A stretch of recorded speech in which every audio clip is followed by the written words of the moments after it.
pues queremos hablar con Gabriel Herrería, que es de Cantabria por el Sáhara, que es una ONG que desarrolla diferentes tareas de cooperación y solidaridad con el pueblo saharaui. Entonces, nada, vamos a darle la bienvenida a Gabriel. Hola, Gabriel, encantadas de Hola, tenerte aquí, de que quieras compartir este ratito con nosotros. hola, buenos días Ana, Hola. buenos días Estefanía, buenos días Buenos a días. todos la gente que estéis ahí conectados y siguiendo, pues creo que esta entrevista que creo que va a ser interesante, ¿no? Sobre todo teniendo en cuenta que vamos a hablar de ese 16. Me ha encantado vuestra cabecera ahí con el simbolito de los ODS y nada, pues a vuestra disposición para lo que queráis preguntarme y nada, a la tarea. Genial, Gabriel, muchas gracias. Lo primero de todo, para la gente que nos esté escuchando, ¿qué es Cantabria por el Sáhara? ¿Cómo podrías definirlo? Bueno, Cantabria por el Sáhara es una organización, como bien habéis dicho, de solidaridad con el pueblo saharaui. Una solidaridad que persigue pues tanto reivindicaciones políticas, reivindicaciones de justicia y también, bueno, mientras eso llega, pues realizamos también tareas de cooperación, tareas de ayuda humanitaria. Y bueno, es una organización que se crea en el año 2002. Este año hemos cumplido 20 años. Se crea concretamente, nuestra acta fundacional es el 27 de febrero de 2002, haciéndolo coincidir con el aniversario de la proclamación de la República Árabe Saharaui. Es una organización bueno, que quienes fundamos la asociación ya proveníamos de antiguos movimientos de solidaridad con el Sáhara, porque la primera organización que trabaja el tema de la solidaridad con el Sáhara en Cantabria es Interpueblos y Comité de Solidaridad con los Pueblos.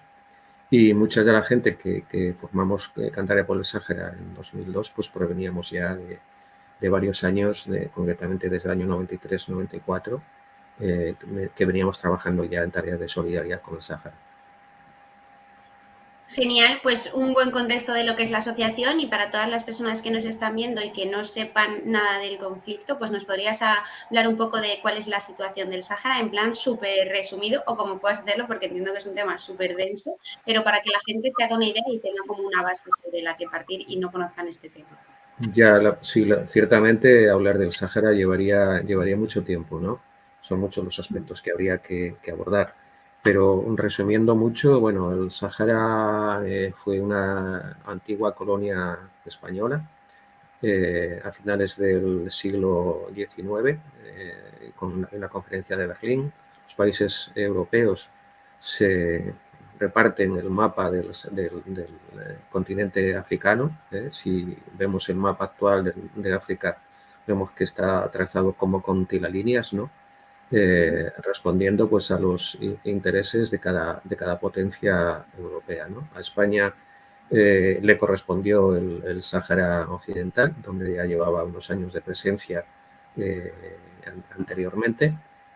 Y bueno, es una colonia española, una colonia que en el 1958 se constituye. España la declara como provincia ante las presiones de las Naciones Unidas para que descolonizase el territorio para permitir la entrada de España en la Sociedad de Naciones, ¿no? En lo que posteriormente sería la ONU. España, como digo, lo declara el territorio provincia española en el año 58, llevado el territorio, llevado un poco por la corriente independentista del resto de países africanos, concretamente, pues bueno, Argelia, Marruecos, que son los que más próximos al territorio del Sáhara Occidental. También aparecen movimientos independentistas dentro del territorio saharaui. Se crea el Frente Polisario en 1973. En el 75 se produce la marcha verde, la invasión del territorio por militares y población civil marroquí, con el apoyo fundamentalmente de Estados Unidos. y España abandona el territorio en el año 76.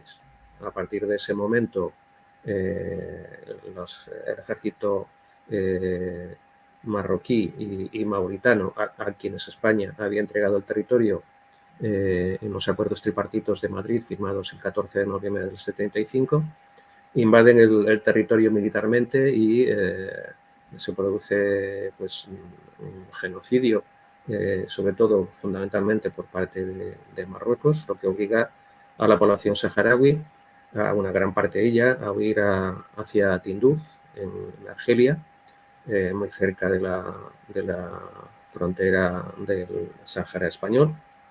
Y allí, bueno, pues allí permanece refugiada desde ese año, ¿no? Desde 1900, últimos del 75, primeros del 76. La guerra que se produce en ese momento entre Marruecos, el Frente Polisario y Mauritania, está en vigor concretamente con Marruecos hasta el año 91, con Mauritania un poco sobrepasada por las circunstancias de la guerra y por las acciones militares del Frente Polisario. Había firmado la paz con el Polisario en el año 78 y había reconocido la soberanía del territorio saharaui, ¿no? Pero con Marruecos la guerra continúa hasta el año 91. En el año 91, con mediación de la ONU, se produce un alto el fuego, que bueno, pues está en vigor hasta el 14 de noviembre de 2020.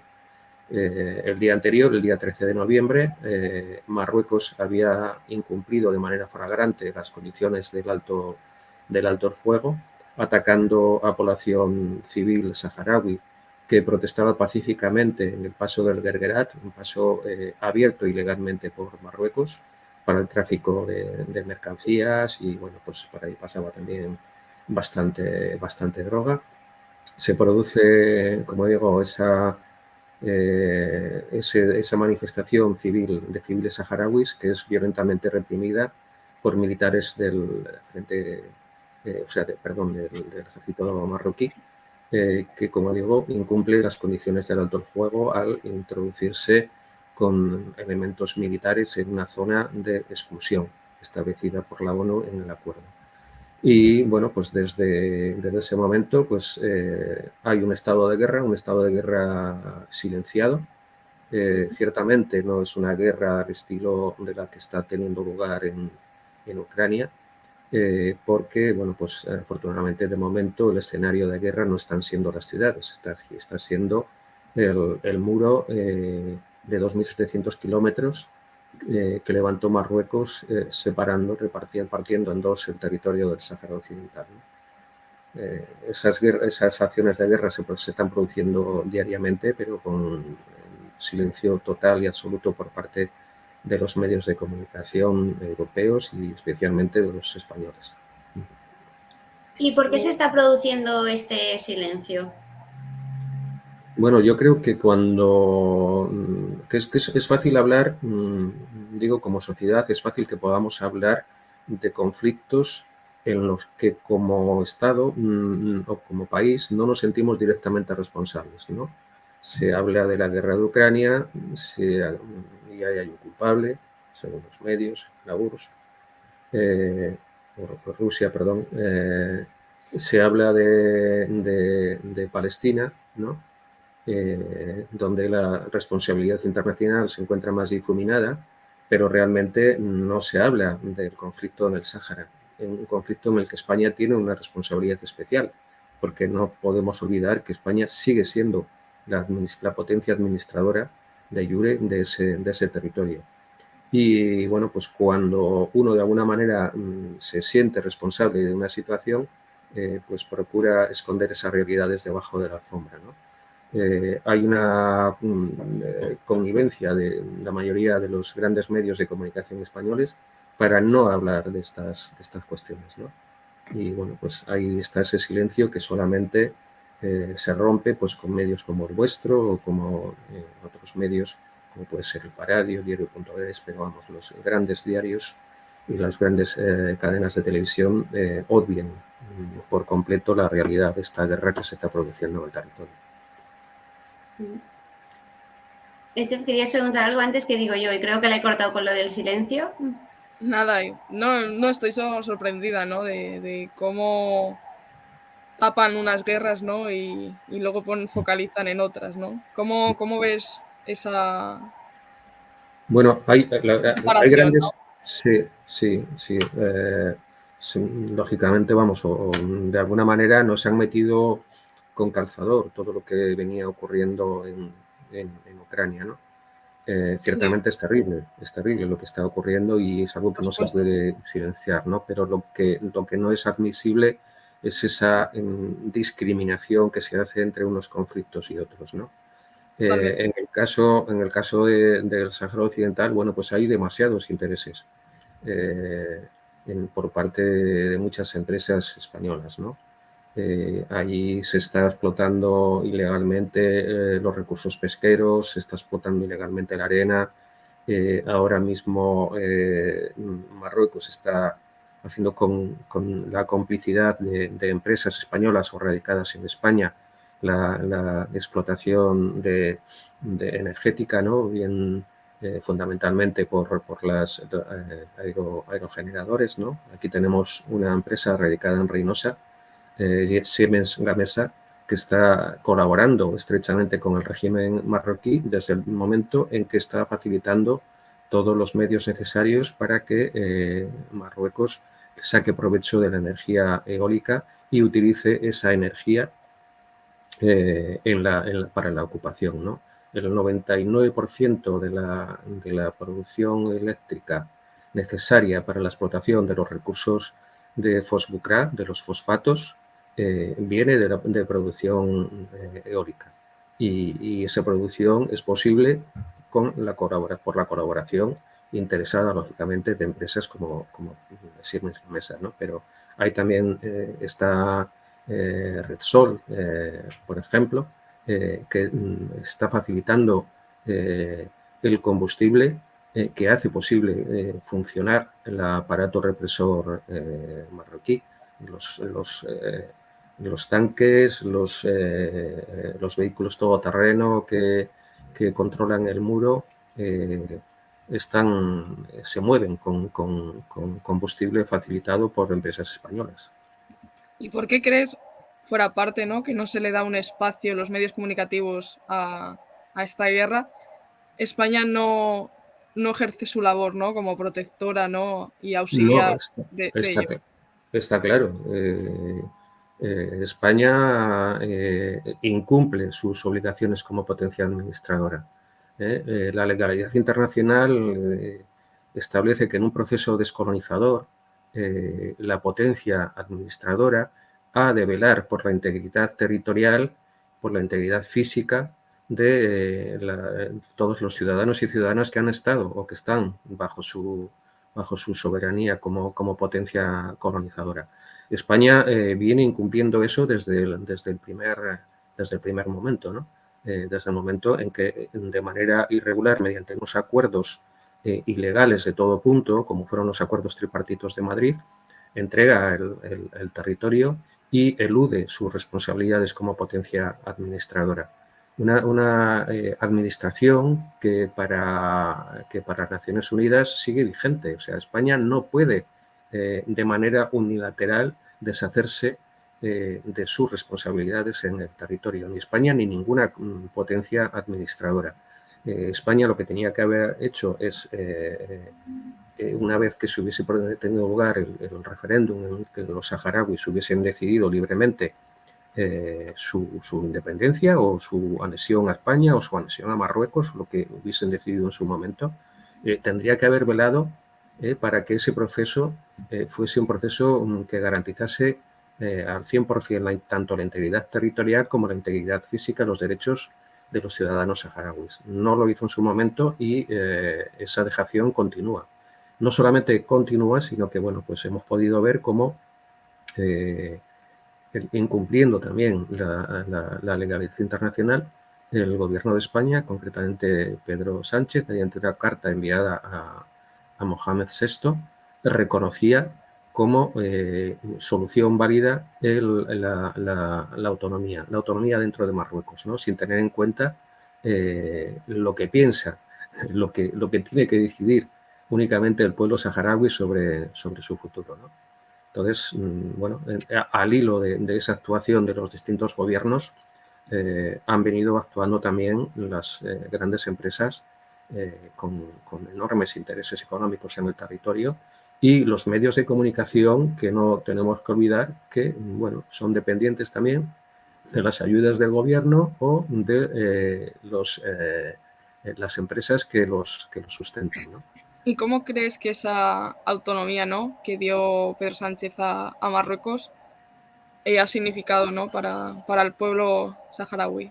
¿O has visto algo como tangible o de No, a punto de ver, inflexión sobre esa decisión, o realmente solo ha sido un papel mojado porque quede algo y sigue todo exactamente igual? bueno, vamos a ver, el hecho de que el gobierno de España, en la figura de Pedro Sánchez, diga Sí, que la mejor opción para la solución del conflicto es una autonomía dentro de Marruecos, legalmente no cambia nada. O sea, vale, eh, el territorio sigue siendo un territorio pendiente de descolonizar, y eso solamente se puede hacer mediante la realización de un referéndum, ¿vale?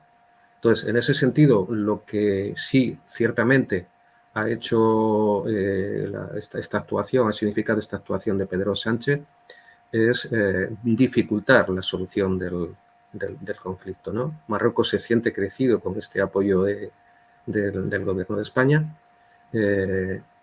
y, lógicamente, pues eso va a dificultar una salida pacífica al conflicto, ¿no? Pero los saharauis continúan empeñados. Para ellos la legalidad no la puede cambiar Pedro Sánchez ni ningún gobierno. Está ahí. Y el proceso de descolonización para Naciones Unidas es muy claro.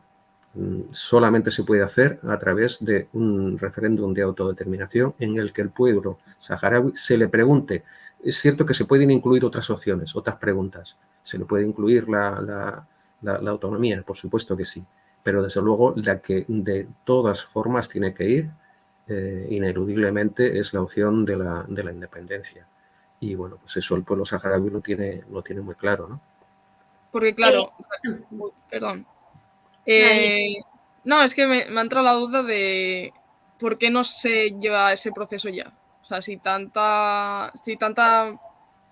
sea, ¿cómo explicarlo? Sí, Si sí. realmente para el pueblo español no está suponiendo nada, ni está ayudando nada, ni está dando información a la ciudadanía y a la gente que vivimos aquí en España, ¿por qué no da ese paso, ¿no? Sí, De dar la independencia por fin, ¿no? Porque si realmente no está ni cumpliendo con sus obligaciones, ni realmente está suponiendo nada para los que vivimos en España.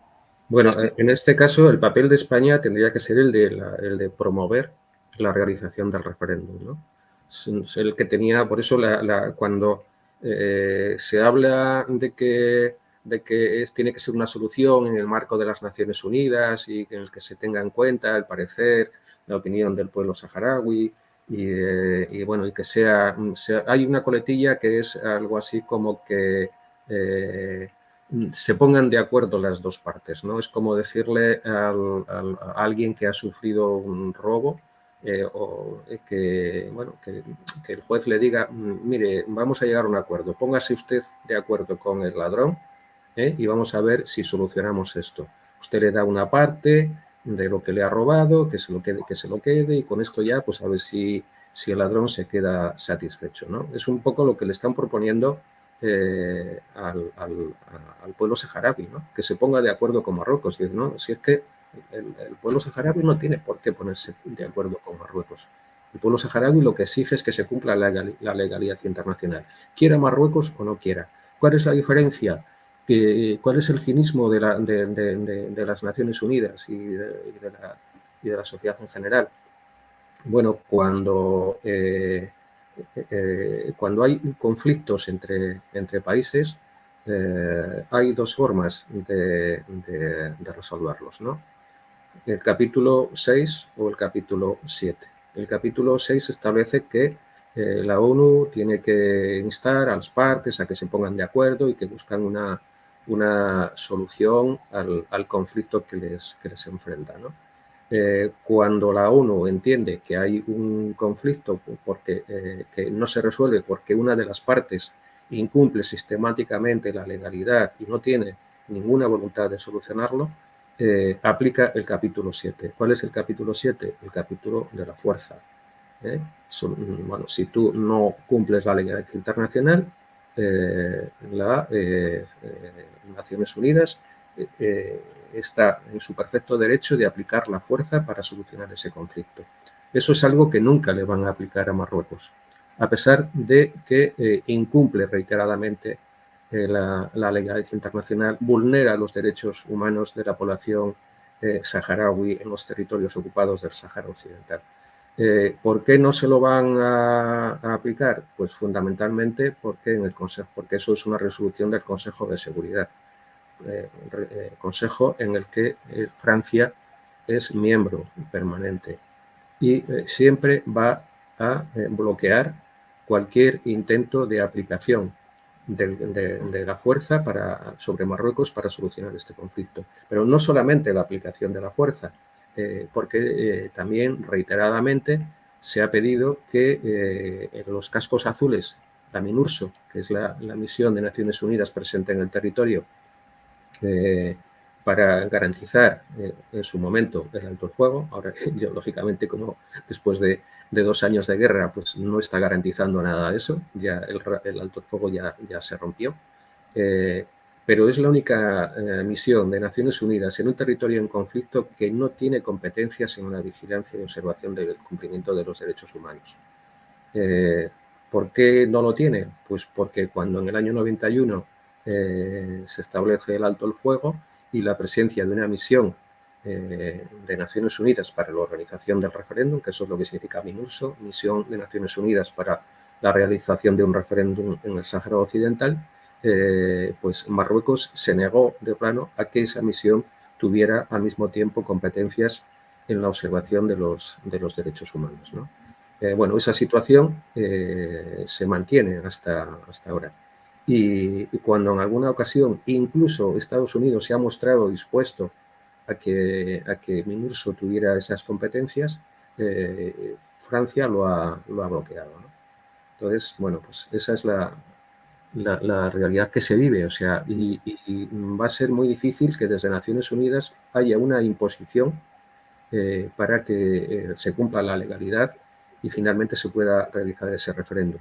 Pero España no puede escudarse en esa posición de Naciones Unidas, porque la responsabilidad es suya. Si España liderase dentro del marco de las Naciones Unidas la realización de un referéndum de autodeterminación, a las Naciones Unidas no le quedaría otra que aplicar la ley, ¿vale? Pero esa es la posición española, ¿no? Que no sigue reiteradamente incumpliendo sus obligaciones como potencia administradora del territorio. Y una pregunta que me surge respecto a lo que estás comentando del referéndum y de aplicar la legalidad, si este referéndum se aplicara, ¿cuál crees que sería el resultado del pueblo saharaui? ¿Ellos qué forma de gobierno o de gestión preferirían? Pues mira, ¿cuál sería el resultado? Verás, a lo largo de estos años ha habido varios intentos por parte de Naciones Unidas para llevar a la práctica ese referéndum, un censo, ¿no?, de población. Reiteradamente negados por Marruecos, ¿no? El último intento fue en el año 2003. James Baker, que era secretario de Estado en Estados Unidos, es como ministro de Exteriores, ¿no?, de Estados Unidos, propone un segundo plan. Había habido un primer plan que Marruecos había rechazado de plano. Ese plan contemplaba la realización de un referéndum en el que pudiesen participar dentro del censo, lógicamente, todos los saharauis ya habían sido censados con anterioridad, y los colonos marroquíes que estuviesen en el territorio presentes antes de 1999. Bueno, cuando llega esa propuesta, Marruecos la acepta de inmediato. Marruecos dice que sí. Y poco después el Polisario la acepta también, ¿no? Ante la extrañeza de los movimientos de solidaridad y el cabreo y la indignación también de muchos saharauis, ¿no? ¿Cómo aceptas un referéndum en el que van a participar colonos marroquíes? Que es una vulneración clara del derecho humanitario internacional. O sea, los colonos introducidos allí por el país invasor, por el país ocupante, no pueden participar en un referéndum en el que se va a decidir sobre el futuro de ese país. Solamente lo pueden, en base a ese derecho internacional, solamente lo pueden hacer los naturales del país, ¿no? Bueno, pues a pesar de eso, el Frente Polisario acepta esas condiciones. Inmediatamente, según el Frente Polisario acepta ese plan, Marruecos lo rechaza de inmediato, ¿no? Y es cuando dice que nunca aceptará un referéndum en el que una de las opciones sea la independencia del Sáhara Occidental. ¿Por qué se produce esa aceptación del Polisario y por qué se produce el rechazo posterior de Marruecos? Dijo Marruecos, cuando inicialmente acepta esas condiciones, es porque parecía tener muy claro que el Polisario las iba a rechazar, ¿no? Y sería un argumento a su favor, decir, bueno, a ver, yo pongo aquí mi voluntad, digo que sí, sin embargo, el Polisario vuelve a decir que no. Claro, la sorpresa es mayúscula cuando el Polisario acepta esa propuesta. ¿Y por qué la acepta? Bueno, pues porque el Polisario tiene sus formas de informarse, de calar la opinión de la gente, incluso la de los propios colonos marroquíes, ¿no? Y parecía tener claro que en caso de que el referéndum se hubiese realizado en ese momento, una gran parte de la población marroquí, de los colonos marroquíes presentes en el territorio, hubiesen votado a favor de la independencia del Sáhara, ¿no? ¿Por qué? Bueno, no hay que olvidar que aquellos primeros colonos eran el desecho de la sociedad marroquí. Era gente que Marruecos lanzó allí a colonizar aquel territorio, ¿no? Muchos de ellos se habían participado previamente en la marcha verde, ¿no?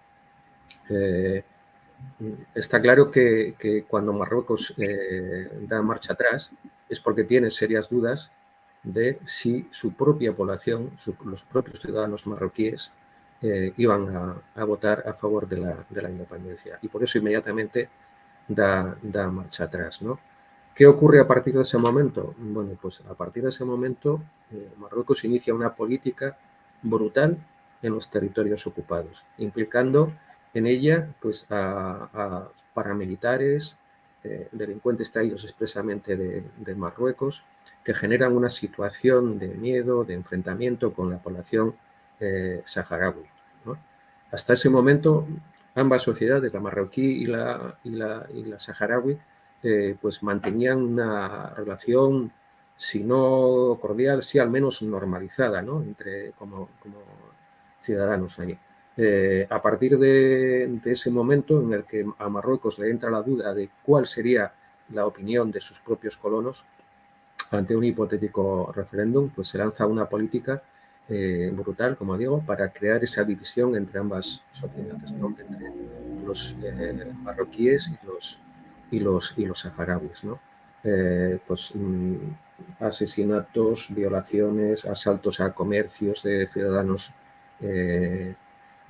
saharauis y empieza pues eso, a enfrentar, a poner la sociedad marroquí, los colonos marroquíes, enfrente de los ciudadanos saharauis. ¿Con qué finalidad? Bueno, pues con una finalidad muy clara, que si en un momento dado el referéndum se realizase, los ciudadanos marroquíes votasen en contra de esa independencia ante el temor de que los saharauis, una vez dueños de su país, de su territorio, pues de alguna manera se tomasen cumplida venganza de todo lo que los marroquíes les están haciendo en este momento, ¿no? Y bueno, pues ahí empiezan, bueno, ya en 2005 empieza la intifada saharaui, las protestas cotidianas en la calle y una represión tremenda sobre la ciudadanía saharaui, ¿no? Que de alguna manera tiene su momento cumbre cuando en 2010 el ejército y las fuerzas policiales y parapoliciales marroquíes desmantelan el campamento de Hedin Izik, un campamento que se puede decir, bueno, de hecho Noam Chomsky así lo dijo en su momento, que era el inicio de la primavera árabe, ¿no? La primavera árabe comenzó a las afueras de Laayoune con una acampada de 30.000 personas durante un mes, que fue violentamente desmantelada por el ejército y, como digo, las fuerzas policiales y parapoliciales marroquíes. Madre mía. Una pregunta que me surge es respecto a Cantabria y vuestra ONG, ¿cuál es porque sí que yo antes de conocer este conflicto sí que solía ver pues diferentes acciones en Cantabria sobre el Sáhara y así o protestas, ¿cuál es la vinculación que puede haber entre Cantabria y el Sáhara o simplemente surgió como has dicho que esto venía de diferentes asociaciones, ya creasteis vuestra ONG? ¿Ha habido alguna vinculación o simplemente sois personas concienciadas que creéis que esto se tiene que solucionar? Hombre, que está claro que un movimiento determinado surge cuando hay gente concienciada, ¿no? Pero, bueno, la solidaridad con el Sáhara, como decía, ya viene de antiguo, ¿no? En Cantabria. En el año 93-94 ya Interpueblos y el Comité de Solidaridad con los Pueblos, que son pues, organizaciones a las que algunos de nosotros ya pertenecíamos en aquel momento, tenían claro cuáles eran sus objetivos en la lucha internacionalista, ¿no? Y en este caso, pues el conflicto del Sáhara era un conflicto más, ¿no? En aquel momento, pues también estaba Nicaragua, el Kurdistán, Palestina. Bueno, algunos de estos conflictos siguen todavía ahí latentes, ¿no? Vigentes. Pero lógicamente sí que los primeros grupos surgen de solidaridad con el Sáhara, surgen a partir de gente concienciada con esta lucha internacionalista por las causas de los pueblos, ¿no? Por las causas justas. Cuando en el año 94, 94, llegan a Cantabria los primeros niños dentro del programa Vacaciones en Paz, el programa, o sea, la situación del pueblo saharaui empieza a cobrar una cierta actualidad en Cantabria, ¿no? Y bueno, pues son esas primeras familias que acogen niños en aquellos años. El trabajo que se realiza con estas familias de información y de sensibilización, porque lo que había habido allí era una amnesia colectiva, o sea, España no conocía qué es lo que había pasado. Sí se sabía, la gente ya más mayor, que los chavales iban a hacer la mili a aquel territorio. De repente hay una marcha verde y de repente hay un silencio sepulcral sobre lo que allí estaba ocurriendo, ¿no? Mientras aquí celebrábamos mundiales de fútbol o olimpiadas, o sea, con el mundial de Naranjito, que es en el año 82, en ese momento en el Sáhara había una guerra que se prolongaba desde el año 75 y que no finalizó hasta el año 91. O sea, las Olimpiadas de Barcelona se tienen lugar unos meses después de que se firma el alto el fuego en el 91, ¿no? Y sin embargo, la sociedad española no sabía absolutamente nada de lo que estaba ocurriendo allí, ¿no? Y entonces sí que es importante en ese sentido lo que ha significado el programa Vacaciones en Paz, ¿no? Muchas de las personas que ahora mismo trabajan de manera activa en el movimiento de solidaridad con el Sáhara provienen del programa Vacaciones en Paz. O sea, son familias, gente que conoció la causa saharaui a través de la acogida de un niño o una niña saharaui en su casa, ¿no? Ciertamente no todas las familias, no todas las personas que han acogido un niño luego han sido activos en la causa, ¿no? Pero lo que sí es cierto es que un 90 o un 90 y tantos % de la gente que está en el movimiento de solidaridad con el Sáhara proviene de esos acogimientos, ¿no? Entonces, yo creo que fundamentalmente, yo creo que esa es la relación que Cantabria tiene con el Sáhara, ¿no? Ahí se han establecido lazos no solamente de solidaridad política, ¿no? Sino también hay lazos de cercanía familiar. Se han dado casos también de que ese contacto tan estrecho con los saharauis bueno, pues ha germinado en parejas de chicos o chicas saharauis que se han casado con chicos o chicas españolas, y bueno, que hay una relación muy emocional muy fuerte, ¿no? Es cierto, no es menos cierto que muchos de los chicos que ahora mismo componen las filas del ejército, del Frente Polisario, y que están combatiendo y muriendo en la guerra contra Marruecos, son niños que en su día estuvieron acogidos por familias españolas, concretamente también por familias cántabras. Entonces, hay una relación muy estrecha en este momento que va más allá de la lucha por una causa justa. En este caso hablamos de la saharaui, pero podríamos hablar de la kurda, de la palestina, ¿no?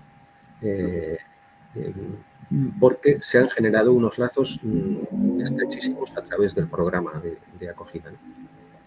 Y ahora que estabas mencionando el programa de acogida Vacaciones en Paz, si podrías, sí que nos has contado un poco detallado, pero ¿cuántas personas suelen acoger? ¿Cuántas familias participan? Para tener un poco más de contexto. Si alguien que nos está escuchando quiere participar en este programa, ¿qué es lo que tiene que hacer para que la gente tenga un poquito más de contexto?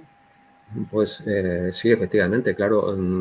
El programa se ha venido realizando de manera, solamente se ha interrumpido 3 años, ¿no? En una ocasión fue por la que se preveía que la cercanía del referéndum. En ese caso, pues la población que está en los campamentos de refugiados en Argelia, tiene que desplazarse a territorio saharaui, y en aquel momento pues se estimó oportuno, fue sobre el año 2000, no sé si era el año 99, 2000. En aquel momento no se consideró oportuno traer a los críos porque iba a haber un gran movimiento de personas y luego pues eso iba a dificultar bastante luego la reincorporación a las familias. Y los 2 últimos años pasados, a causa de la COVID-19, ¿no? de la pandemia. El número de acogimientos pues ha venido oscilando entre los 50, los 80, 90 cada año, ¿no? Este año pasado, entre los compañeros de Alouda y nosotros, pues hemos traído en torno a 60 niños, ¿no? A lo largo de los años, desde que se inició el programa, pues habrán sido aproximadamente unos 500 niños acogidos en 1.500, 1.600 acogimientos. Hay que tener en cuenta que un mismo niño puede participar 2, 3, 4 veces, ¿no? En función de la edad que tenga y de los criterios que rijan el programa cada año. Pero eso quiere decir que hay en Cantabria hay en torno a 500 familias que durante un mes, o sea, durante 2, 3 años, 4 años, han tenido en su casa a un niño o una niña saharaui, ¿no? Es lo que comentaba, que ha generado esos lazos tan fuertes que hay entre Cantabria y el pueblo saharaui, ¿no? Para el año que viene nosotros ya estamos empezando a trabajar, a preparar la acogida del año que viene. Este año pasado, además, pues tuvimos una experiencia nueva para nosotros, que fue, o sea, trabajar el tema de los niños y niñas con discapacidad, ¿no? Sí que es cierto que en los últimos años ya habíamos tenido experiencias de este tipo, pero los acogimientos eran de niños y niñas con discapacidades leves, ¿no? Que permitían el acogimiento familiar. Este año pues nos hemos lanzado a la piscina y estuvieron durante el verano pues niños con discapacidades severas, ¿no? Ya no fue posible el acogimiento familiar. Ellos han estado en un albergue y bueno, pues han recibido pues atención sanitaria, rehabilitación y tal. Y de hecho, bueno, pues hay un niño y una niña que todavía continúan entre nosotros. afectados por parálisis cerebral, llegaron en silla de ruedas y afortunadamente pues en estos momentos ya están andando, ¿no? Y esperamos que poco, bueno, vamos, dentro de unos días tienen una última consulta en el Hospital Valdecilla y veremos si ya están en condiciones de poder regresar con sus familias a los campamentos, ¿no? Y el año que viene pues vamos a repetir la experiencia del acogimiento de niños y niñas con discapacidad y también de niños y niñas pues, que no tienen ese problema y que sí puedan ser acogidos en familias. Y bueno, pues la forma de acoger es sencilla, no se pide ningún requisito especial, solamente la voluntad de hacerlo, ¿no? Y una serie de gestiones o de cuestiones administrativas que nos exige el Gobierno de Cantabria. Lógicamente, se trata de menores y tiene que haber acogimientos con todas las garantías, ¿no? Y también el Ministerio del Interior a través de la Oficina de Extranjería. La información la pueden tener en nuestra página web, que es www.cantariapolelsahara.com, o a través del correo electrónico, que también es sencillo, es info@cantariapolelsahara@gmail.com. Tanto a través del correo como a través de nuestra página web o mandándonos un privado desde nuestra página de Facebook, que también es sencilla, es Cantabria por el Sahara, no hay más. Y se pueden poner en contacto con nosotros las personas interesadas y nosotros les facilitaremos toda la información de los requisitos que hay que cumplir para ser familia de acogida en 2023.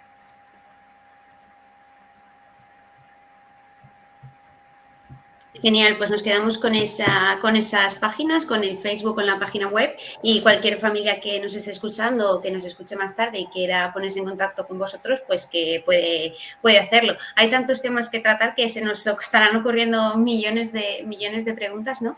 Una que se me ocurría a mí, que es también hablando un poco ya no solo de Cantabria, sino de España, entiendo que tenéis pues relación con otras asociaciones en otras comunidades autónomas, como para saber un poco, como sí que estamos viendo que el Gobierno de España o las instituciones en general, sí que este tema, pues los medios tampoco le están dando relevancia, pero sí que hay un tejido asociativo de este tema más allá de Cantabria, ¿no? Sí, por supuesto. Bueno, podemos presumir de alguna manera de que el movimiento de solidaridad con el Sáhara es uno de los más amplios, si no el más amplio que hay en el territorio español, ¿no? Nosotros formamos parte de la coordinadora estatal, CEA Sáhara, la coordinadora española de solidaridad con el Sáhara. Formamos parte también de otra coordinadora no formal. Digo que es no formal porque ahí estamos, en ella estamos organizaciones que estamos dentro de FEA Sáhara y otras que no lo están, que es una coordinadora de la discapacidad. O sea, trabajamos de manera coordinada con compañeros y compañeras del resto del Estado para trabajar el tema de la discapacidad en los campamentos, ¿no? Lógicamente, bueno, nosotros entendemos fundamentalmente el trabajo en red, ¿no? No solamente con el tema del Sáhara, sino en todos los frentes, en todas las luchas que hay, ¿no? Tanto externas como internas, ¿no? Porque a todos nos competen en ese sentido amplio, ¿no? Entonces, bueno, pues formamos también parte de la coordinadora cantera de ONGs y, bueno, y procuramos estar presentes en la medida que nuestras fuerzas nos lo permiten en todas aquellas plataformas en las que se pelea por algo justo, ¿no? Bien sea la sanidad, bien sea la educación, o, bueno, apoyamos, pues, lógicamente, desde Cantabria por el Sáhara, todos los llamamientos que se nos hacen de apoyo y solidaridad con estas causas, ¿no? Y sí, bueno, nosotros formamos parte activa de FEA Sáhara, tenemos representación en la comisión permanente, que es como la junta directiva de la coordinadora estatal. Formamos también, como digo, parte muy activa de la coordinadora de la discapacidad y estamos también en la junta directiva de la coordinadora cantera de ONGs, ¿no? Porque entendemos eso, que la causa saharaui es un frente, es una trinchera, pero el frente de batalla es muy amplio, ¿no? Desde luego. Y ya otra preguntita que aparte de lo de Vacaciones en Paz, hemos visto en vuestra página web que realmente lleváis a cabo un montón de acciones, charlas, exposiciones, labores de denuncia, actuación en el terreno. Si nos podrías resumir un poco qué es lo que más te gusta a ti personalmente, qué es lo que realmente tiene un mayor impacto. Bueno, está claro, o sea, si la acción humanitaria, la parte de Vacaciones en Paz, lo más fácil de ver para la sociedad es la parte humanitaria que tiene, ¿no? Pero si al programa se le desviste, se le desprovee del contenido y la implicación política que debe tener, pues desde luego nosotros no haríamos ese programa. Lo haría otra gente, no Cantabria por el Sáhara. Entendemos que todo lo que hacemos tiene que tener esa dimensión, ¿no? Esa dimensión de sensibilización, de información y de incidencia política, ¿no? Entonces, todo nuestro trabajo pues, va dirigido en esa línea, ¿no? Todas las acciones que hacemos, tanto sean de calle como exposiciones, charlas, en centros escolares, en asociaciones de vecinos culturales, tiene, lógicamente, esa parte informativa, porque como digo, hay un gran desconocimiento sobre la causa saharaui, pero también esa incidencia política que deben tener todas las acciones, ¿no? Somos apartidistas, en nuestra organización tienen cabida todas las sensibilidades políticas.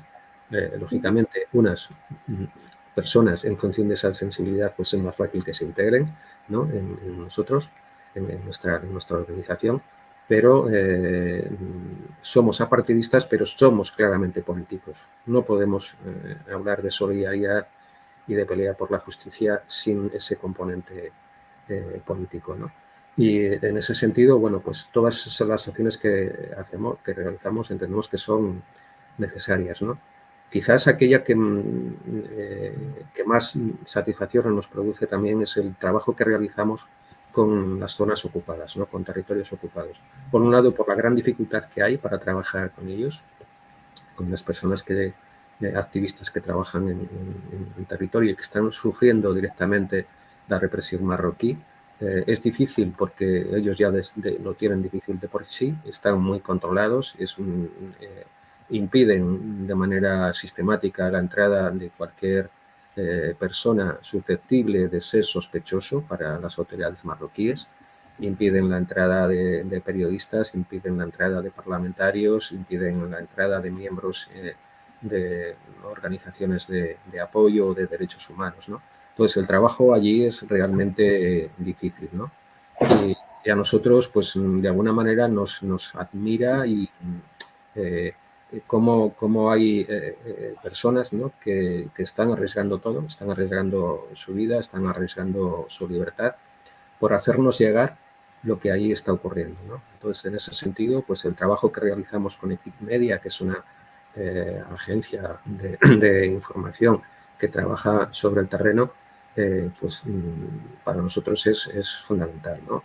El que poderles dotar de los medios necesarios, del apoyo necesario para que ellos puedan hacernos llegar lo que está ocurriendo allí, ante la ausencia total de periodistas extranjeros, unos porque se les impide entrar y a otros porque no tienen ningún interés en informar de lo que allí está ocurriendo, ¿no? Entonces, en ese sentido, pues trabajar con Equipmedia para nosotros, bueno, pues aparte de habernos ayudado a descubrir las realidades tan duras que se producen a diario en las zonas ocupadas, pues nos produce una gran satisfacción, ¿no? Si esa era la pregunta, pues nuestro trabajo con Equipmedia, desde luego,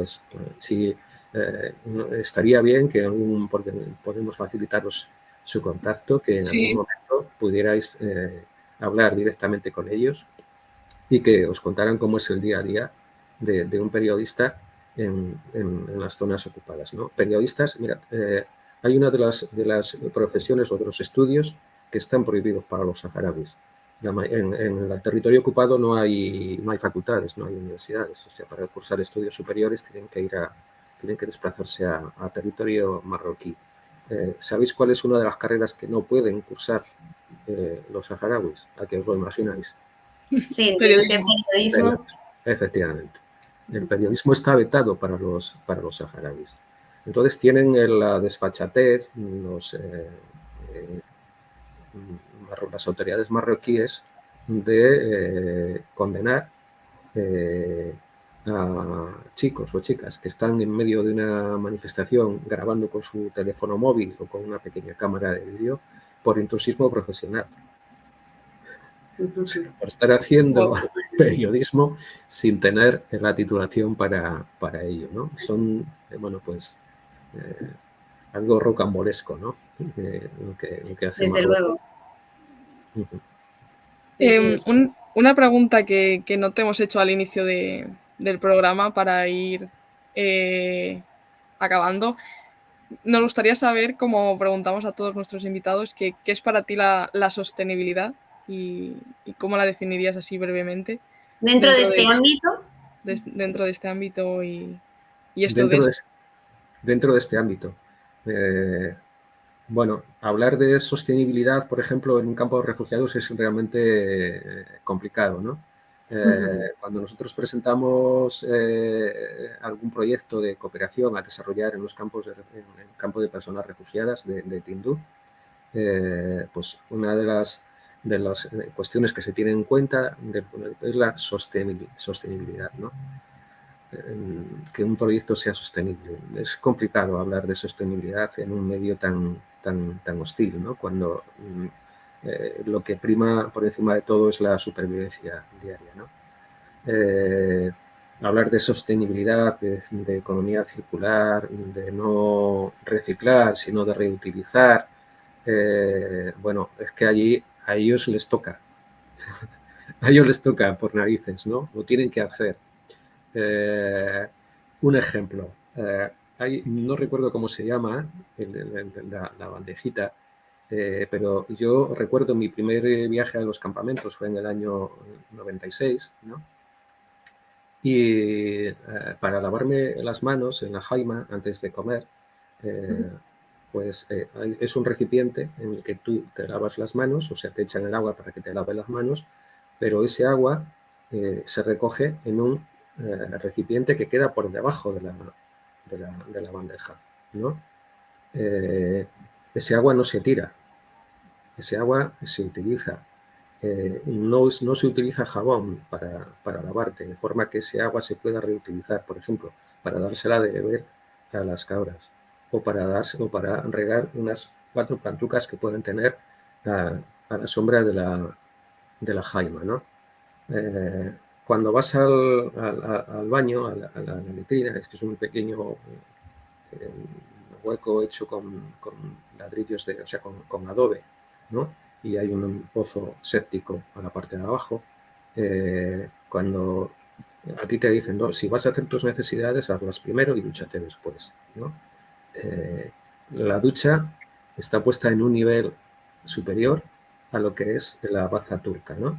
De forma que cuando tú te estás duchando, el agua que estás utilizando para lavarte, para aclararte, está yendo a la baza turca, ¿no? Entonces, esa economía de medios, ¿no? De recursos, es lo que hace que una sociedad saharaui siempre históricamente ha sido, bueno, pues de aprovechar los recursos al máximo, ¿no? Bueno, creo que esa cultura tendríamos mucho que aprender de ellos, ¿no? Totalmente. De alguna manera hemos viciado esa cultura, ¿no? Cuando hay un encuentro entre una sociedad que en su momento era fundamentalmente nómada, ¿no? Que todavía practica el nomadismo en las zonas de los territorios liberados, pero a la que hemos obligado a asentarse en un campo de personas refugiadas, pues con las cosas buenas que les hemos podido llevar, también les han llegado las malas, ¿no? Les han llegado las malas de una sociedad de consumo, ¿no? Y de una forma también un tanto errónea o bastante errónea de entender también la cooperación, ¿no? Cuando no ponemos ningún cuidado en ver qué cosas se envía a un campo de refugiados como ayuda humanitaria, ¿no? Lo que eso está produciendo pues es una cantidad enorme de desechos, ¿no? que ellos no tienen capacidad para transformar, para gestionar, ¿no? Porque bueno, pues los medios con los que cuentan son los que son muy precarios, ¿no? Entonces, bueno, pues creo que tendríamos que aprender mucho de esa sociedad nómada saharaui en la que todo era reutilizable, ¿no? Donde un cable, un trozo de alambre que se encontraba en mitad del desierto no se quedaba allí porque podría servir para alguna cosa, ¿no? Frente a usar y tirar, ¿no? de nuestro primer mundo, ¿no? Una lástima que no seamos capaces de aprender de ellos, de ellos y de ellas, pero no solamente en eso, también tendríamos que aprender de ellos en cómo la consideración que se tiene con las personas mayores, ¿no? Yo recuerdo, como digo, ese primer viaje en el que hice una gran amistad con un chico saharaui, en el que me decía que nosotros no es que tratemos a los mayores con consideración, es que es incluso un acto egoísta por nuestra parte. Dice, en una sociedad nómada, ¿quiénes son los que saben dónde están los pozos? ¿Quiénes son los que saben dónde va a caer esas gotas de lluvia que anuncia una nube que se ha formado en no sé dónde? Son los mayores. O sea, tener en palmitas a los mayores era una cuestión de supervivencia, ¿no? Entonces, eso, aunque ahora mismo estamos hablando fundamentalmente de un campo de refugiados y de una población asentada, eso se mantiene en ese acervo, en esa genética saharaui, ese respeto a los mayores y esa consideración al saber de los mayores, algo que en nuestra sociedad también estamos dejando bastante de lado, ¿no? Desaparcamos Totalmente. de cualquier manera en una residencia, mira qué situaciones se han dado durante la pandemia, y despreciamos su conocimiento, ¿no? Este chico me acababa diciendo, mira, cuando un anciano se muere, dice, nosotros somos una sociedad que ha transmitido sus saberes de forma oral, ¿no? Hay muy poca literatura saharaui escrita, ¿vale? Ahora, nuevas generaciones de saharauis que se formaron en Cuba, algunos en España y tal, escriben en castellano, ¿no? Pero la cultura saharaui es una cultura de tradición oral. Entonces, este chico decía, cada vez que un anciano se muere, es como si desapareciera un libro de nuestra biblioteca, ¿no? Entonces, cuando te dicen eso, yo creo que te lo están diciendo todo, ¿no? Son muchas cosas las que tenemos que aprender de ellos y ojalá que lo podamos hacer antes de que les permitamos, ¿no? Antes de que esta situación se prolongue y bueno, pues por eso es importante también, que es otra de las cuestiones que hacemos, el apoyo a su cultura, ¿no?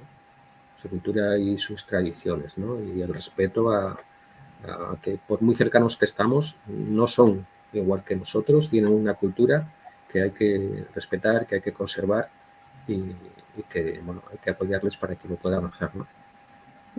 Totalmente. Pues, Gabriel, te íbamos a pedir una conclusión final, pero con esto que has dicho es también un modo bastante de concluir, pero si nos quieres dar como un mensaje final antes de despedirte para la gente que nos esté escuchando. Bueno, yo creo que lo más importante, o sea, no hay causa que se pueda defender si no se conoce, ¿vale? Por eso, a lo largo de estos años se ha corrido ese tupido velo, ¿no? Ese muro. Los saharauis nos decían, dice, hemos resistido y seguiremos resistiendo un muro de 2.700 kilómetros, con minas antitanque, con minas antipersona.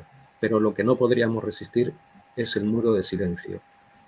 Tenéis que hablar de la causa saharaui. Como digo, no hay causa que se pueda defender si no se conoce. Entonces, lo importante es eso, ¿no? Que yo le pediría a la sociedad de Cantabria, a la gente en general, sobre todo a la gente joven como vosotras, ¿no? Que os informéis, que mostréis preocupación por conocer la causa saharaui, porque conociéndola es muy difícil no implicarse en su defensa. Entonces, fundamentalmente, eso, que la labor que hacéis vosotras, en este caso con la causa saharaui, con el medio ambiente, si no hay información, si la gente no está, si no conoce los efectos de este tirar de usar y tirar, si no conoce lo que está ocurriendo en el Sáhara Occidental, si no conoce la responsabilidad que como país tenemos en lo que les ocurre a los saharauis, pues difícilmente la gente se suma a estas causas. Entonces, esta labor es importantísima, esa labor que hacéis es importantísima y bueno, yo lo que pediría a la gente es que se informe. A partir de ahí, la gente informada, responsablemente informada, es un activista en potencia. Totalmente. Pues nada, nos quedamos con ese mensaje, agradecerte que hayas pasado con nosotras este ratito contando este tema tan importante. Y nada, muchas gracias, Gabriel. Y si nos pasas el contacto que nos has comentado antes, me lo puedes pasar por el correo, por el WhatsApp, y nosotras nos pondremos en contacto por ellos por si se quieren pasar por aquí un ratito. Te aseguro por adelantado que van a tener mucho interés en estar con nosotras. Genial, pues nada, muchísimas gracias, Gabriel. Nos despedimos de ti. Y cualquier cosa, pues aquí estamos.